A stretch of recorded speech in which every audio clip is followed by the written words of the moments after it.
Welcome to Mishna study Masechet Maasrot Perek Kimal Mishna Het. Over here in this Mishnah, we're going to discuss a fig tree that's in the courtyard.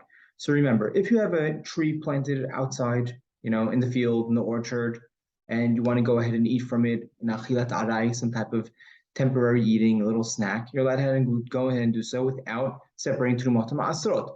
Once you bring that fruit, into the house, right, or we bring it into the into the chatzer, into the courtyard, then it's going to be obligated. But what if this tree is growing in the courtyard?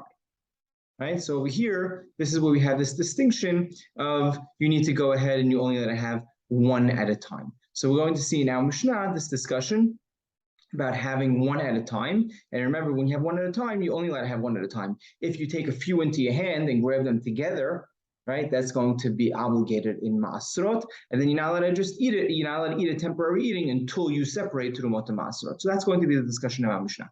You have a fig tree that's standing, right? It grew in the courtyard, right? So it's not in the orchard outside, in the field. It's growing in your yard. It's growing in your backyard.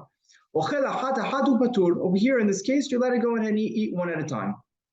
Right, we actually have a similar case like this in our house. The house in Alon Shvut, we have a apple tree growing in the yard, right? And you want to know, what are you allowed to eat? So you're allowed to pick one apple at a time. Take a bite, from it, and it's patur from Trumot Maasrot. When will it become obligated? Once you bring it into the house, right? Or if you pick multiple apples and you hold them together in your hand, then it'll be obligated. Vim siref, the next line of Mishnah, if you bring them together, Hayav, and it's going to be obligated in Trumot Maasrot. Rabbi Shimon argues, and he says, Ahat bimino ve'ahat bispalo ve'ahat befiv. Right? You're allowed to even have one in your right hand, one in your left hand, and one in your mouth. Right? So you're potentially holding three at a time, but because you didn't actually bring them together and you're not holding them all together in one hand, then it's going to be still patur from Maasrot. Allah l'rosha. Now, from Harambam, it seems that this is a new case that even Tanakama would agree to. Why am I saying this? Because Harambam says, "En halacha Rabbi Shimon," and then he says, "But," and he says, all this is when it's standing, person standing on the ground. But let's say he goes up to the top of the tree.